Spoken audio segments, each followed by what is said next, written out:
நீதிமன்றம் விசித்திரம் நிறைந்த பல வழக்குகளை சந்தித்திருக்கிறது. புதுமையான மனிதர்களை கண்டிருக்கிறது.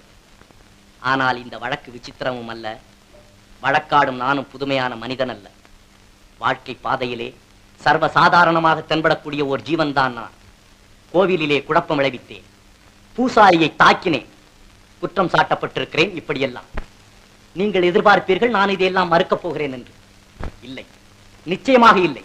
கோவிலிலே குழப்பம் விளைவித்தேன். கோவில் கூடாது என்பதற்காக அல்ல, கோவில் கொடியவரின் கூடாரமாய் இருக்கக்கூடாது என்பதற்காக. பூசாரியை தாக்கினேன், அவன் பக்தன் என்பதற்காக அல்ல, பக்தி பகல் வேஷமாய் ஆகிவிட்டதை கண்டிப்பதற்காக. உனக்கேன் இவ்வளவு அக்கறை? உலகத்தில் யாருக்கும் இல்லாத அக்கறை என்று கேட்பீர்கள். நானே பாதிக்கப்பட்டேன், நேரடியாக பாதிக்கப்பட்டேன். சுயநலம் என்பீர்கள். என் சுயநலத்திலே பொது நலமும் கலந்திருக்கிறது.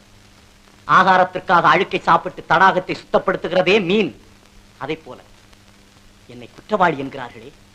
இந்த குற்றவாளியின் வாழ்க்கை பாதையிலே கொஞ்ச தூரம் பின்னோக்கி நடந்து பார்த்தால் அவன் கடந்து வந்துள்ள காட்டார்கள் எவ்வளவு என்று கணக்கு பார்க்க முடியும். பாட்டொலிக்கும் குயில்கள் இல்லை என் பாதையில், படம் எடுக்கும் பாம்புகள் நெளிந்திருக்கின்றன. தென்றலை தீண்டியதில்லை, நான் தீயை தாண்டி இருக்கிறேன். கேளுங்கள் என் கதையை. தீர்ப்பு எழுதுவதற்கு முன் தயவு செய்து கேளுங்கள். தமிழ்நாட்டிலே இந்த திருவிடத்திலே பிறந்தவன் நான். பிறக்க ஒரு நாடு, பிழைக்க ஒரு நாடு.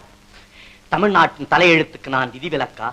ரங்கூன் என் உயிரை வளர்த்தது, உயர்ந்தவனாக்கியது. திருமண கோலத்திலே இருக்கும் என் தங்கையை காண வந்தேன். மோசடி வழக்கிலே ஈடுபட்டு குற்றவாளி குண்டிலே உங்கள் முன்னால் நிற்கிறாளே, இதோ இந்த ஜாலக்காரி ஜாலி. இவள் வலையிலே வீழ்ந்தவர்களில் நானும் ஒருவன். பணப்பெட்டியை பறிகொடுத்தேன், பசியால் திரிந்தேன், மெலிந்தேன், கடைசியில் பைத்தியமாக மாறினேன். காண வந்த தங்கையை கண்டேன் கண்ணற்ற ஓவியமாக, ஆம், கைம்பெண்ணாக. தங்கையின் பெயரோ கல்யாணி, மங்களமான பெயர். ஆனால் கழுத்திலோ மாங்கல்யம் இல்லை. செழித்து வாழ்ந்த குடும்பம் சீரழிந்து விட்டது. கையிலே பிள்ளை, கண்ணிலே நீர். கல்யாணி அலைந்தாள், கல்யாணிக்காக நான் அலைந்தேன். கல்யாணிக்கு கருணை காட்டினார்கள் பலர். அவர்களிலே காளையர் சிலர் கைமாறாக அவள் காதலை கேட்டனர். கொலை வழக்கிலே சம்பந்தப்பட்டு கைதியாக நிற்கிறானே, இதோ இந்த கொடியவன் வேணு. இவன் பகட்டால் மயக்க முயன்றான் என் தங்கை. நான் தடுத்தாவிட்டால் என் தங்கை அப்போதே தற்கொலை செய்து கொண்டிருப்பாள். கடவுள் பக்தர்களும் கல்யாணியை காப்பாற்ற வந்தார்கள். பிரதிபகாரமாக அவள் கடைக்கண் பார்வையை கேட்டு. அவர்களிலே தலைமையானவன் இதோ இந்த பூசாரி. கல்யாணியின் கற்பை காணிக்கையாக கேட்டிருக்கிறான். பராசக்தியின் பெயரால், உலக மாதாவின் பெயரால். கல்யாணி உலகத்தில் புழுவாக துடித்தபடியாவது உயிரோடு இருந்திருப்பாள். அவளை தற்கொலை செய்து கொள்ள தூண்டியது இந்த பூசாரிதான். தன் குழந்தையை இந்த இரக்கமற்ற உலகத்திலே விட்டு செல்ல அவள் விரும்பவில்லை. ஆதரவிட்டு தன் குழந்தை துடித்து சாவதை அவள் விரும்பவில்லை. அவளை கொண்டு விட்டாள். விருப்பமானவர்களை கொள்வது விந்தை அல்ல.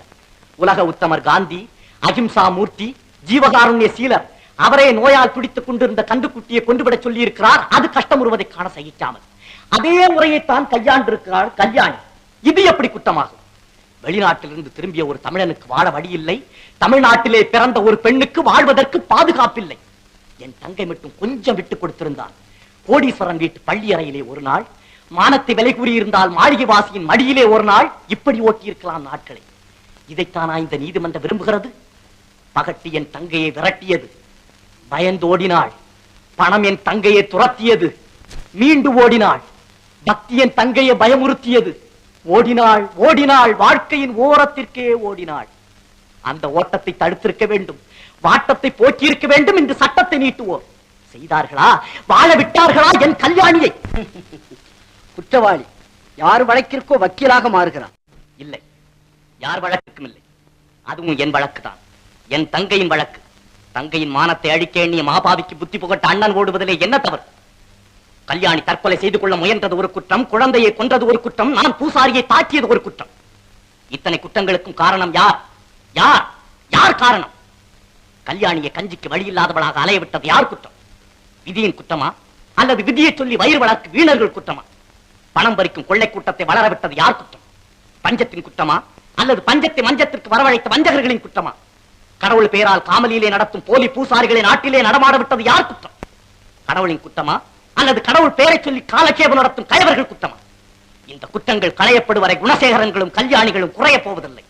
இதுதான் எங்கள் வாழ்க்கையேட்டில் எந்த பக்கம் புரட்டினாலும் காணப்படும் பாடம், பகுத்தறிவு, பயனுள்ள அரசியல் தத்துவம்.